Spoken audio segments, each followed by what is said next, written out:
வேத பாடசாலை நிகழ்ச்சிக்கு உங்களை அன்புடன் அழைக்கிறோம். வேதம் அறிய வேதம் என் தேவன் தந்தது. வேதம் அறிய வேதம் என் தேவன் தந்தது. உன்னை மாற்றும் புதிதாக்கும் உயர் நோக்கம் கொண்டது. வேதம் அறிய வேதம் என் தேவன் தந்தது. நேயர்களே, சங்கீதம் 23 கூறும் வாழ்க்கை தத்துவத்தை இன்றைய நிகழ்ச்சியில் கற்றுக்கொள்ளுவோம். கிறிஸ்துவுக்குள் பிரியமானவர்களே, கடந்த நிகழ்ச்சியில் நமக்கு மிகவும் விருப்பமான 23ஆம் சங்கீதத்தை படிக்க ஆரம்பித்தோம். சங்கீத புத்தகம் தேவனுடைய பிள்ளைகளின் பாடல் புத்தகமாகும். முன்னுரையில் சங்கீதக்காரன் சில வேளைகளில் தேவனிடம் தேவனை பற்றியும், சில வேளைகளில் தேவனிடம் மனிதனை பற்றியும், இன்னும் சில வேளைகளில் மனிதனிடம் தேவனை பற்றியும் பேசுகிறார் என்று கற்றுக்கொண்டோம். இதை வேறு விதமாக கூற வேண்டுமானால், சங்கீதக்காரன் சில வேளைகளில் தேவனை துதிக்கிறார், சில வேளைகளில் ஜெபிக்கிறார், இன்னும் சில வேளைகளில் அவர் போதிக்கிறார். மேலும் சங்கீதங்கள் பல கருத்துக்களை உள்ளடக்கியதாகவும் உள்ளது. முதலாவது பாக்கியவான்கள் சங்கீதம். இது பொதுவாக உபதேசங்களாக உள்ளது. இரண்டாவது உணர்ச்சி ததும்பும் சங்கீதங்கள். இங்கு நமது உணர்ச்சி பூர்வமான பிரச்சனைகளிலிருந்து எவ்வாறு விடுபட வேண்டும் என்று சங்கீதக்காரன் விளக்குகிறார். இவை பொதுவாக நமக்கு ஜெபங்களாக கொடுக்கப்பட்டுள்ளன. மூன்றாவதாக ஆராதனை பாடல்கள். இங்கு சங்கீதக்காரன் நம்மையும் தேவ ஆராதனைக்கு நேராக வழிநடத்துகிறார். நான்காவது தீர்க்க தரிசன பாடல்கள். இவை கிறிஸ்துவின் முதலாம், இரண்டாம் வருகையை குறித்து தீர்க்க தரிசனம் உரைப்பதாக உள்ளது. சங்கீதம் 23 ஒரு பாக்கியவானின் உபதேச சங்கீதமாகும். இங்கு ஆடு பேசுகிறது. இது ஒரு புஷ்டியான சிறிய ஆடு மெலிந்து நலிந்து போன மற்றொரு ஆட்டை பார்த்து பேசுவதைப் போல் உள்ளது. மேய்ப்பனால் கைவிடப்பட்ட ஆட்டிடம் தன்னை பராமரிக்கும் மேய்ப்பனை குறித்து கூறுவதைப் போல் உள்ளது. ஆகவேதான் கர்த்தர் என் மேய்ப்பராயிருக்கிறார் என்று கூறுகிறது. இந்த சங்கீதம் வெறுமனே இந்த பாக்கியவானின் ஆசீர்வாதத்தை மட்டும் கூறாமல், அதே ஆசீர்வாதம் நமக்கும் உண்டு என்று கூறுகிறது. இந்த ஆசீர்வாதம் தற்செயலாய் ஏற்படும் ஒன்றல்ல. இது ஒரு விபத்தும் அல்ல. ஆனால் தேவனால் பாக்கியவான் ஒவ்வொருவருக்கும் கொடுக்கப்படும் விருந்து ஆகும். கர்த்தர் பாக்கியவானாக கருதும் ஒவ்வொருவரையும் இவ்விதமாக கௌரவப்படுத்துகிறார். சங்கீதம் 23 பாக்கியவானின் ஆசீர்வாதமாக கூறப்பட்டுள்ள புல்லுள்ள இடம், அமர்ந்த தண்ணீர் மற்றும் பாத்திரம் நிரம்பி வழிகிறது என்பது கர்த்தரோடு உள்ள உறவை குறிக்கிறது. ஆகவேதான் தாவீது கர்த்தர் என் மேய்ப்பராயிருக்கிறார் என்று கூறுகிறார். இதை நிலையான உறவு என்று கூறலாம். இந்த உறவு தொடரும் வரை தேவன் அருளும் ஆசீர்வாதங்களும் நம்மை பின்தொடரும். தாவீது கர்த்தரோடு நெருங்கிய தொடர்பு கொண்டிருந்ததை நாம் இந்த சங்கீதத்தின் மூலம் அறிகிறோம். அதுபோலவே நாமும் நெருங்கிய உறவு கொள்ள முடியும் என்று கூறுகிறார். பழைய ஏற்பாடு கர்த்தர் ஆழ்தத்துவம் கொண்டவர் என்பதையும், நாம் கர்த்தரோடு நெருங்கிய தொடர்பு கொள்ள முடியும் என்பதையும் வலியுறுத்துகிறது. இதைத்தான் தாவீது கர்த்தர் என் மேய்ப்பராயிருக்கிறார் என்பதன் மூலம் உணர்த்துகிறார். புதிய ஏற்பாட்டில் இயேசு கர்த்தருடைய ஜெபத்தில் எங்கள் பிதாவே என்று அழைக்க கற்றுத்தருகிறார். எங்கள் பிதாவே என்று அழைப்பதன் மூலம் கர்த்தரிடம் நாம் நெருங்கிய உறவு கொள்ள முடியும். அப்பா பிதாவே என்பது ஆவியின் அனுபவம் ஆகும். புதிய ஏற்பாட்டில் இந்த கருத்து மிகவும் வலியுறுத்தப்படுகிறது. பரிசுத்த ஆவியின் அபிஷேகம் பெற்ற அனைவரும் இந்த தகுதியுடையவர்கள் ஆகின்றனர். இதன் மூலம் கர்த்தரோடு நமக்குள்ள உறவு மிகவும் நெருங்கிய, அதாவது ஒரு தகப்பனுக்கும் குழந்தைக்கும் உள்ள உறவு போல மிகவும் நெருங்கிய உறவாகும். இந்த உறவைத்தான் மேய்ப்பன் என்ற வார்த்தையும் உணர்த்துகிறது. கர்த்தர் என் மேய்ப்பராய் இருக்கிறார் என்பதுதான் இந்த சங்கீதத்தின் திறவுகோல் ஆகும். சிலர் தாங்கள் பேசும்போது அவர்கள் பேசும் ஒவ்வொரு வார்த்தைக்கும் ஒரு அர்த்தம் உண்டு என்று கூறுவர். அதேபோல் கர்த்தர் என் மேய்ப்பராய் இருக்கிறார் என்று நாம் கூறும்போது அதில் உள்ள ஒவ்வொரு வார்த்தையும் பொருள் கொண்டதாக இருக்கிறது. உதாரணமாக, கர்த்தர் என் மேய்ப்பராய் இருக்கிறார் என்பது பேர் உண்மையை வெளிப்படுத்துகிறது. அவர் என்னை அமர்ந்த தண்ணீர்கள் அண்டையில் நடத்துகிறார் என்பது நிம்மதியையும் சமாதானத்தையும் மட்டும் குறிப்பிடுவதல்ல.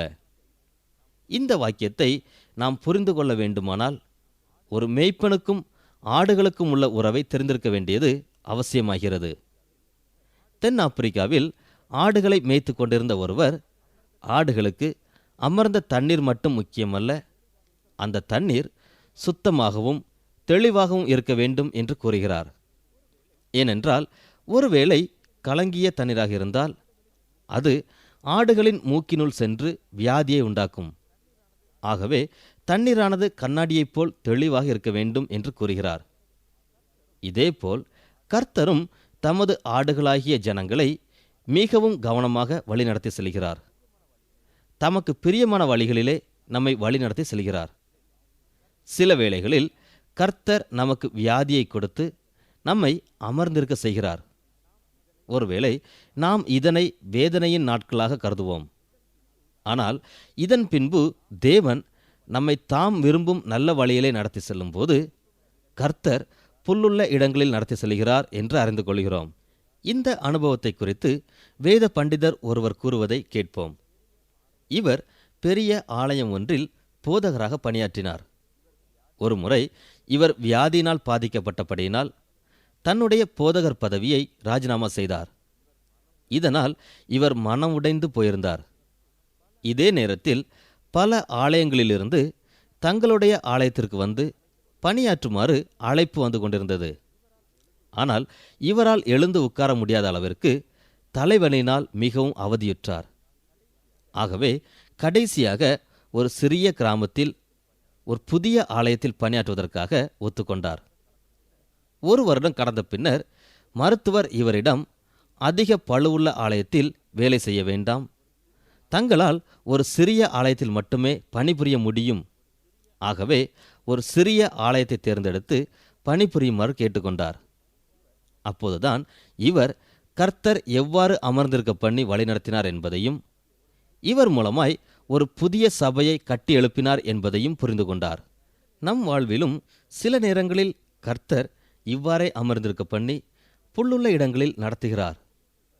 ஆடுகளை மேய்க்கும் ஒருவர் மேய்ப்பனுக்கும் ஆடுகளுக்கும் உள்ள உறவை மிகவும் அருமையாக சித்தரிக்கிறார். இவர் மேய்ப்பன் இல்லாத ஆடுகளின் நிலை பரிதாபம் என்கிறார். குறிப்பாக ஆடு ஈனும் நேரம் மேய்ப்பனின் பணி மிகவும் முக்கியமானது என்று கூறுகிறார்.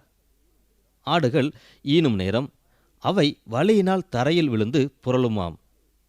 பல சமயங்களில் இவ்வாறு புரளும் ஆடு எழுந்திருக்க முடியாமல் கால்களை மேல் நோக்கி வைத்துக்கொண்டு கதறுமாம். இதனை கேட்கும் மற்ற ஆடுகளும் இந்த ஆட்டை சுற்றிலும் வந்து நின்று செய்வதறியாது திகைக்குமாம். ஒருவேளை மேய்ப்பன் அதன் அருகில் இல்லாவிட்டால் கிட்டத்தட்ட 8 மணி நேரங்களில் இந்த ஆடு இறந்து விடுமாம். ஆகவே மரணத்தின் பிடியிலிருந்து மீட்க மேய்ப்பன் அதன் அருகில் இருக்க வேண்டுமாம். அதுபோலவே நம்மையும் ரட்சிக்க ஒருவர் இருக்கிறார். நாம் செய்வதறியாது திகைக்கும் போது கர்த்தரை நோக்கி ஜெபிக்க வேண்டும். கர்த்தாவே, என்னிடம் வாரும், என்னை ரட்சியும் என்று ஜெபிக்க வேண்டும். நம்மை நாமே ரட்சித்துக் கொள்ள முடியாது. இதைத்தான் இந்த சங்கீதம் வலியுறுத்துகிறது. சங்கீதம் 23 நம் ஒவ்வொருவருக்கும் கொடுக்கும் செய்தி என்ன என்று அறிந்து கொள்வது மிகவும் அவசியம். நாம் நம்மை பார்த்து சில கேள்விகளை கேட்போம். இந்த சங்கீதத்தில் கூறியுள்ளபடி நான் ஒரு பாக்கியவானா?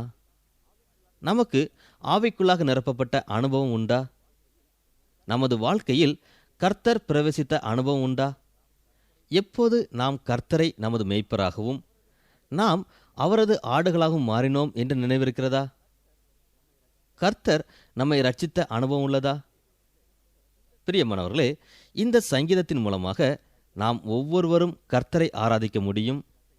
இந்த சங்கீதத்தை ஒவ்வொரு நாளும் 3 முறை வாசித்து வந்தால் அது நம் வாழ்க்கையையே மாற்றி அமைக்கும். இந்த சங்கீதத்தின் மூலம் நாம் எவ்வாறு கர்த்தரை ஆராதிக்க முடியும் என்று பார்ப்போம். கர்த்தாவே, நீர் என் மேய்ப்பராய் இருப்பதற்காக உமக்கு நன்றி செலுத்துகிறேன். என்னை அமர்ந்திருக்க செய்வதற்காக உமக்கு நன்றி செலுத்துகிறேன். என்னை புல்லுள்ள இடங்களில் நடத்தி வருவதற்காக உமக்கு நன்றி செலுத்துகிறேன். என்னை அமர்ந்த தண்ணீர்கள் அண்டையில் வழி நடத்துவதற்காக உமக்கு நன்றி செலுத்துகிறேன்.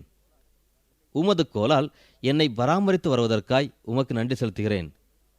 ஜீவனுள்ள நாளெல்லாம் நன்மையும் கிருபையும் என்னை தொடரும் என்ற உமது வாக்கியத்திற்காய் நன்றி செலுத்துகிறேன் என்று ஒவ்வொரு நாளும் நம் கர்த்தரை ஆராதிப்போம். அவர் நம் மேய்ப்பராக இருந்து நம்மை வழிநடத்துவார். நம் வாழ்வை நன்மையினாலும் கிருபையினாலும் முடிசூட்டுவார். சங்கீதம் 23 நமக்கு ஒரு வாழ்க்கை தத்துவத்தை அல்லது வாழ்க்கை முறையை எடுத்து காட்டுகிறது. அது என்னவெனில், கர்த்தர் நம்முடைய வாழ்வில் மேய்ப்பனாக அமைவது.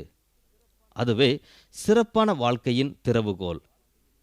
நம் வாழ்க்கையில் பசுமை வேண்டுமெனில் நாம் இவ்விதமாக கூற பழகிக்கொள்ள வேண்டும். கர்த்தர் என் மேய்ப்பராயிருக்கிறார். அவர் என்னை அமர்ந்திருக்க பண்ணுகிறார். இதை நாம் கண்டிப்பாக கற்றுக்கொள்ள வேண்டும். இந்த மேய்ப்பன் நம்மை அமர செய்த பின்னரே நம்மை வழிநடத்த முடியும். அவர் நம்மை வழிநடத்த ஆரம்பித்த பின்னரே நமக்கு ஒரு குறைவும் இல்லை என்று சொல்ல முடியும். நாம் எதற்கும் பயப்பட வேண்டியதில்லை. ஏனெனில் அவர் நம்மோடு கூட இருக்கிறார். அவரிடம் தடி உள்ளது, அது நம்மை பாதுகாக்கும். அவரிடம் கோல் உள்ளது, அது நம்மை நடத்தும், நம்மை ஆறுதல் படுத்தும். நாம் தீர்க்க முடியாத பிரச்சனைகளானாலும் சோர்வுகளானாலும் அல்லல் படும்போது நமக்கு ஒன்று மாத்திரம் தெரியும். அவர் நமக்கு ஒரு பந்தியை ஆயத்தம் பண்ணியிருக்கிறார். அதாவது நம்மை எக்குறைவுமின்றி போஷிக்கிறார். அன்பானவர்களே, சங்கீதம் 23 பாக்கியவான்களின் சங்கீதங்களுக்கு அடிப்படையான சங்கீதமாகும். பாக்கியவான் ஒருவன் தேவனால் ஆசீர்வதிக்கப்பட வேண்டுமானால் அவன் தன் வாழ்க்கையில் சில தெரிந்தெடுப்புகளை செய்ய வேண்டியுள்ளது. முதலாவது, அவன் கர்த்தர் என் மேய்ப்பர் என்று ஏற்றுக்கொள்ள வேண்டும். அவன் கர்த்தர் என் மேய்ப்பர் என்று அழைக்கும்போது தன்னை ஒரு ஆடு என்று ஒத்துக்கொள்கிறான். இவ்வாறு தன்னை ஒரு ஆடு என்று ஒத்துக்கொள்ளும் போது கர்த்தர் இவனை வழிநடத்த ஆரம்பிக்கிறார். கர்த்தர் அவனை நீதியின் பாதைகளில் நடத்துகிறார். நீதியின் பாதையில் நடக்கும் ஒவ்வொருவனையும் உலகம் வெறுக்கிறது. துன்பமும் பிரச்சனையும் ஏற்பட்டாலும் தேவன் அவனை நடத்துவதால் தீங்கு எதுவும் அவனை அணுகாது. அவனும் மரணத்திற்கு பயப்பட மாட்டான். ஏனெனில் மரணத்திற்கு பின் நித்திய ராஜ்யத்தில் தேவனோடு என்றென்றும் வாழுவேன் என்ற நம்பிக்கை அவனை திடப்படுத்துகிறது, மரணத்தை சந்திக்க ஆயத்தப்படுத்துகிறது. எல்லாவற்றிற்கும் மேலாக தேவன் அவன் சத்துருக்கள் முன்னிலையில் அவனுக்கு ஒரு பந்தியை ஆயத்தம் செய்கிறார். இது தாவீது தமது அனுபவத்திலிருந்து திடமாக கூறுகிறார். தேவனை நமது மேய்ப்பராக ஏற்றுக்கொண்ட நாமும் இதே நம்பிக்கையை கொண்டிருக்கிறோமா? தொடர்ந்து பாக்கியவான் சங்கீதங்களை கற்றுக்கொள்ளும்போது தேவன் விசுவாசிகளுக்கு என்று வைத்திருக்கும் ஆசீர்வாதங்களையும் கற்றுக்கொள்வோம். 23ஆம் சங்கீதத்தை கற்றுக்கொண்டோம். இது அனைவருக்கும் மிகவும் பிடித்த சங்கீதமாகும். இதனை நாம் பாக்கியவானின் சங்கீதம் என்று கூறுகிறோம். பாக்கியவான் சங்கீதங்களின் வரிசையில் உள்ள மற்றொரு சங்கீதத்தை கற்றுக்கொள்வோம். சங்கீதங்களின் புத்தகம் பாக்கியவான் சங்கீதத்தோடு ஆரம்பமாகிறது. நாம் ஏற்கனவே முன்னுரையில் கற்றுக்கொண்டபடி சங்கீத புத்தகத்தில் பல கருத்துக்களில் சங்கீதங்கள் அமைக்கப்பட்டுள்ளன. அவற்றுள் பிரதானமானது பாக்கியவான் சங்கீதங்கள் ஆகும். இன்று முதலாம் சங்கீதத்தை கற்றுக்கொள்வோம். சங்கீதம் 1 2 வகையான மனிதர்களை குறித்து கூறுகிறது. ஒன்று, கர்த்தரால் ஆசீர்வதிக்கப்பட்டவன். இவன் கர்த்தரோடு நெருங்கிய தொடர்பு உள்ளவன். மற்றொன்று, நமக்கு எச்சரிப்பாக கொடுக்கப்பட்டிருக்கும் துன்மார்க்கன். புதிய ஏற்பாட்டில் இயேசு கிறிஸ்துவும் இதே கருத்தை பல இடங்களில் வலியுறுத்துகிறார். மத்தேயு 7ஆம் அதிகாரம் 13ஆம் 14ஆம் வசனங்களில் இயேசு, இடுக்கமான வாசல் வழியாய் உட்பிரவேசியுங்கள். கேட்டுக்கு போகிற வாசல் விரிவும் வழி விசாலமுமாயிருக்கிறது. அதன் வழியாய் பிரவேசிக்கிறவர்கள் அநேகர். ஜீவனுக்கு போகிற வாசல் இடுக்கமும் வழி நெருக்கமுமாயிருக்கிறது. அதை கண்டுபிடிக்கிறவர்கள் சிலர் என்று கூறுகிறார். மீண்டும், கண்மலையின் மேல் தன் வீட்டை கட்டினவன் புத்தியுள்ள மனிதன் என்றும் மணலின் மேல் கட்டினவன் புத்தியில்லாத மனிதன் என்றும் கூறும்போதும் இதே கருத்தை வலியுறுத்துகிறார். இவ்வாறு இயேசு கூறுவதன் மூலம் இந்த 2 பேரில் நாம் யாராக இருக்க விரும்புகிறோம் என்று நம்மை கேட்கிறார். இதே கருத்தைத்தான் நாம் முதலாம் சங்கீதத்தில் படிக்கிறோம். இவ்வாறு 2 எதிர்ப்பதமான கருத்துக்கள் வேதாகமத்தில் பல இடங்களில் காணப்படுகிறது. பாக்கியவானுக்கு கொடுக்கப்பட்டுள்ள ஆசீர்வாதங்கள் தற்செயலாகவோ இல்லையெனில் எதிர்பாராத விதமாகவோ கிடைக்கக்கூடிய ஒன்று அல்ல. இந்த ஆசீர்வாதங்கள் அனைத்தும் அவனது தெரிந்தெடுப்பிற்கும் திட்டவட்டமான தீர்மானத்திற்கும் கிடைக்கக்கூடிய வெகுமதி என்று கூறலாம். ஆசீர்வாதங்கள் கர்த்தரால் ஒவ்வொருவருக்கும் கொடுக்கப்படும் விருந்து ஆகும். 1 சங்கீதம் எபிரேய செய்யுள் வடிவத்தில் அமைந்துள்ளது. பொதுவாக எபிரேய செய்யுளில் ஒரு உண்மை எதிர்மறை பொருளில் அமைந்திருக்கும். உதாரணமாக, பாக்கியவான் பரியாசக்காரர் உட்காரும் இடத்தில் உட்கார மாட்டான் என்று கூறப்பட்டுள்ளது. இது பாக்கியவான் பரிசுத்தவான்களின் ஐக்கியத்தில் தன்னை இணைத்துக் கொள்ளுவான் என்பதையே இவ்வாறு கூறுகிறது. மேலும் இதனை தெளிவாக கூற வேண்டுமென்றால், ஒரு பாக்கியவான் எவ்வாறு இருக்க வேண்டும் என்பதை எவ்வாறு இருக்க மாட்டான் என்பதன் மூலமாக எடுத்துரைக்கிறது. பாக்கியவான் என்பவன் ஒரு விசுவாசி. விசுவாசமே அவன் ஆசீர்வாதங்களுக்கு காரணம். அவன் கர்த்தருடைய வார்த்தையை நம்புகிறவன். கர்த்தருடைய வார்த்தையை நம்புவது மட்டுமல்லாமல் கர்த்தருடைய வார்த்தையின் மீது அன்பு கூறுகிறவனும் ஆவான். எல்லாவற்றிற்கும் மேலாக இரவும் பகலும் கர்த்தருடைய வேதத்தில் தியானமாயிருக்கிறான். கர்த்தருடைய வார்த்தையே ஆசீர்வாதங்களுக்கு காரணம். துன்மார்க்கருடைய ஆலோசனையில் நடவாதிருக்கிற மனுஷன் பாக்கியவான். இதுவும் ஒரு எதிர்மறை சொல். அதாவது கர்த்தருடைய ஆலோசனையில் நடக்கிற மனுஷன் பாக்கியவான் என்பதையே தாவீது இவ்வாறு கூறுகிறார். கர்த்தருடைய ஆலோசனை என்பது கர்த்தருடைய வார்த்தையை குறிக்கிறது. பாக்கியவான் என்பவன் ஒரு விசுவாசி. அவன் கர்த்தருடைய வார்த்தையை விசுவாசிக்கிறவன். கர்த்தருடைய வார்த்தையின் மூலமாக சிறந்த ஆலோசனையை பெறுகிறான். மேலும் அவன் கர்த்தருடைய வார்த்தையை நேசிக்கிறான், தியானிக்கிறான், கர்த்தருடைய வார்த்தைக்கு கீழ்ப்படுகிறான். தாவீது இந்த சங்கீதத்தில் தன்னை குறித்தே பேசுகிறார். தாவீது இஸ்ரவேல் ராஜ்யத்தின் 2வது ராஜாவாக ஆட்சி செய்தவர். மோசே ராஜாக்களுக்கென்று சில கட்டளைகளை கொடுத்தார். உபாகமம் 17 அதிகாரம் 18 முதல் 20 வசனங்களில் இந்த கட்டளைகள் இடம்பெற்றுள்ளன. இந்த கட்டளை கூறுவது என்னவெனில், ராஜா தன் சிங்காசனத்தில் மேல் வீற்றிருக்கும் போது அவனுடைய இருதயம் அவன் சகோதரர் பேரில் மேட்டிமை கொள்ளாமலும் கற்பனையை விட்டு வலதுபுறம் இடதுபுறம் சாயாமலும் இந்த நியாயப்பிரமாணத்தின் எல்லா வார்த்தைகளையும் இந்த கட்டளைகளையும் கைக்கொண்டு இவைகளின்படி செய்வதற்காக தன் தேவனாகிய கர்த்தருக்கு பயந்திருக்கும்படி கற்றுக்கொள்ளும் பொருட்டு அவன் லேவியராகிய ஆசாரியரிடத்தில் இருக்கிற நியாயப்பிரமாண நூலை பார்த்து தனக்காக ஒரு பிரதியை எழுதி தன்னிடத்தில் வைத்துக்கொண்டு தன் ஜீவனுள்ள நாளெல்லாம் அதை வாசிக்க கடவன். இப்படி செய்வதனால் தானும் தன் குமாரரும் இஸ்ரவேலின் நடுவே தங்கள் ராஜ்யத்திலே நீடித்து வாழுவார்கள். இவ்வாறு மோசே ராஜாக்களுக்கென்று ஒழுங்கை ஏற்படுத்தியுள்ளார். தாவீது இஸ்ரவேலிலே 2வது ராஜாவாக இருந்தபடினாலே இந்த ஒழுங்கை கடைபிடித்திருக்க வேண்டும். 1 சங்கீதத்தை வாசிக்கும் போது தாவீது மோசேயின் கட்டளைக்கு கீழ்ப்படிந்து நடந்தார் என்று புரிந்து கொள்கிறோம். அவர் தமக்கென்று கர்த்தருடைய நியாயப்பிரமாணங்கள் அடங்கிய வேதத்தை வைத்திருந்தார். அதை நேசித்தார், தியானித்தார். எல்லாவற்றிற்கும் மேலாக கர்த்தருடைய வார்த்தைக்கு கீழ்ப்படிந்தார். ஆகவே பாக்கியவான் என்று அவர் தமது சொந்த அனுபவத்திலிருந்தே கூறுகிறார். கர்த்தருடைய வார்த்தையை அவர் நேசித்ததினாலே அவருக்கு ஆசீர்வாதம் கிடைத்தது என்று கூறுகிறார். சங்கீதம் 1 தாவீது பாக்கியவானுக்கு அருளப்படும் ஆசீர்வாதங்களை குறித்து கூறுகிறார். 1வது ஆசீர்வாதம் நிலையான வாழ்வு. பாக்கியவான் நீர்க்கால்களின் ஓரமாய் நடப்பட்ட மரத்தைப் போல் இருப்பான். ஆற்றோரத்தில் நாட்டப்பட்டிருக்கும் மரங்களின் வேர் மிக ஆழமாக இருக்கும். அதன் கிளைகள் பல திசைகளிலும் பறந்து விரிந்திருக்கும். வாகனங்களில் நீண்ட தூரம் பயணம் செய்பவர்கள் அதன் பலனை அறிந்தவர்களாய் இருப்பார்கள். இந்த மரங்களை தேடி பயணிகள் நிழலுக்காக செல்வர். ஆனால் இந்த மரம் ஒருபோதும் பயணிகளை தேடி வராது. ஆகவே தான் தாவீது நிலையான வாழ்விற்கு நீர்க்கால்களின் ஓரமாய் நாட்டப்பட்டிருக்கும் மரத்திற்கு ஒப்பிடுகிறார். இயேசு கிறிஸ்துவும், நான் சொல்லிய இந்த வார்த்தைகளை கேட்டு இவைகளின்படி செய்கிறவன் எவனோ அவனை கன்மலையின் மேல் தன் வீட்டை கட்டின புத்தியுள்ள மனுஷனுக்கு ஒப்பிடுவேன் என்கிறார். பெருமழை சொரிந்து பெருவெள்ளம் வந்து காற்று அடித்து அந்த வீட்டின் மேல் மோதியும் அது விழவில்லை. அதுபோலவே கர்த்தருடைய வார்த்தையை கைக்கொண்டு கீழ்ப்படுகிறவனும் அசையாமல் நிலை பெற்றிருப்பான் என்று இயேசு கூறுகிறார். 2வது ஆசீர்வாதம் செழிப்பு. பாக்கியவான் கனி கொடுத்து கொண்டே இருப்பான். பாக்கியவான் தன் வாழ்நாள் முழுவதும் கனி கொடுத்து கொண்டே இருப்பான் என்று தாவீது கூறுகிறார். இதன் பொருள் என்னவெனில், கர்த்தருக்கு ஏற்ற கனிகளை கொடுத்து கொண்டே இருப்பான். இது மிகவும் முக்கியமானது. ஏனென்றால் நம் கனிகள் ஒவ்வொன்றும் நமக்கும் கர்த்தருக்கும் உள்ள உறவை எடுத்து காட்டுகிறது.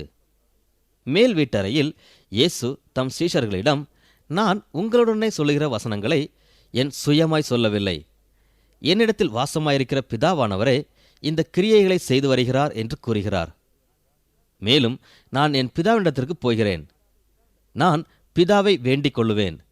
அப்பொழுது என்றைக்கும் உங்களுடனே கூட இருக்கும்படிக்கு சத்திய ஆவியாகிய வேறொரு தேற்றவாளனை அவர் உங்களுக்கு தந்தருளுவார் என்று கூறுகிறார். இயேசு கிறிஸ்துவின் கிரியைகள் எவ்வாறு பிதாவை மகிமைப்படுத்தியதோ அவ்வாறே சீஷர்களின் கிரியைகளும் இருக்கும் என்று கூறுகிறார். இதைத்தான் தாவீதும் கூறுகிறார். பாக்கியவான் ஒரு விசுவாசி, கர்த்தருடைய வார்த்தையை விசுவாசிக்கிறான், நேசிக்கிறான், இரவும் பகலும் தியானம் செய்கிறான், எல்லாவற்றிற்கும் மேலாக கர்த்தருடைய வார்த்தைக்கு கீழ்ப்படுகிறான். ஆகவே தன் வாழ்வில் கனி கொடுத்து கொண்டே இருக்கிறான். இதைத்தான் தாவீது செழிப்புள்ள வாழ்க்கை என்று கூறுகிறார். மூன்றாவதாக, பாக்கியவான் வெற்றி பெற்றவனாக திகழுவான். 3வது வசனம், அவன் செய்வதெல்லாம் வாய்க்கும் என்று கூறுகிறது. நாம் இன்றைய உலகை சற்று உற்று பார்த்தால் அநேகர் வங்கியிருப்பில் அதிகமாக பணம் வைத்திருப்பர், வியாபாரத்தில் முன்னேறுவர். ஆனால் அவர்களுக்கும் ஆவிக்குரிய ஜீவியத்திற்கும் சம்பந்தமே இருக்காது. தாவீது இவ்வுலக ஆசீர்வாதத்தை குறித்து பேசவில்லை. இவ்வுலக ஆசீர்வாதம் அழிந்து போகிற ஒன்றாய் இருக்கிறது. தாவீது நித்தியத்திற்காய் சேமித்து வைக்கும் ஆசீர்வாதத்தை கூறுகிறார்.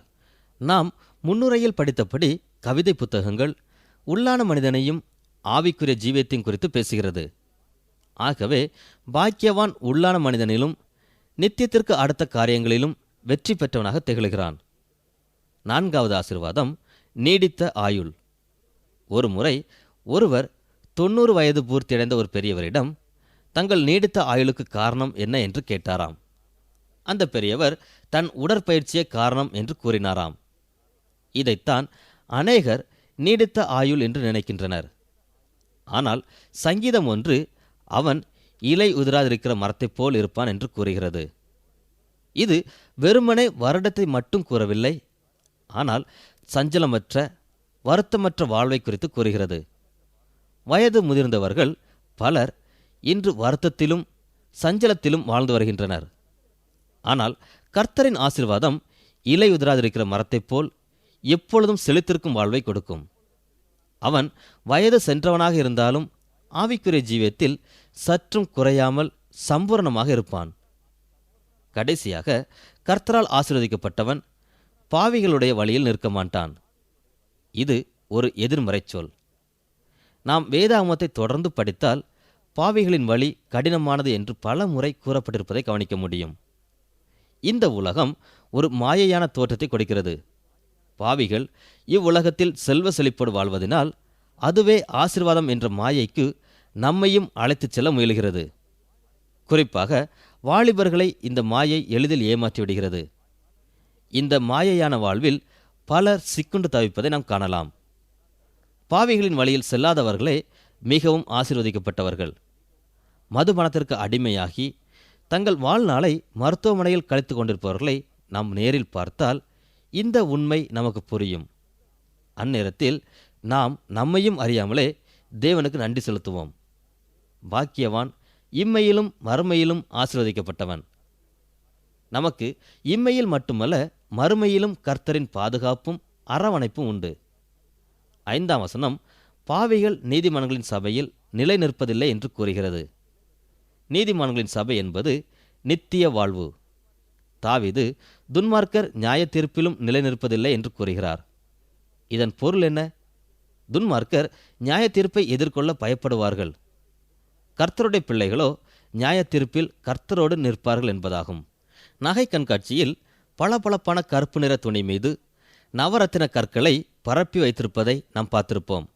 அதுபோலவே தாவீது துன்மார்க்கரை பின்னணியாக வைத்து பாக்கியவானின் ஆசீர்வாதங்களை எடுத்து கூறுகிறார்.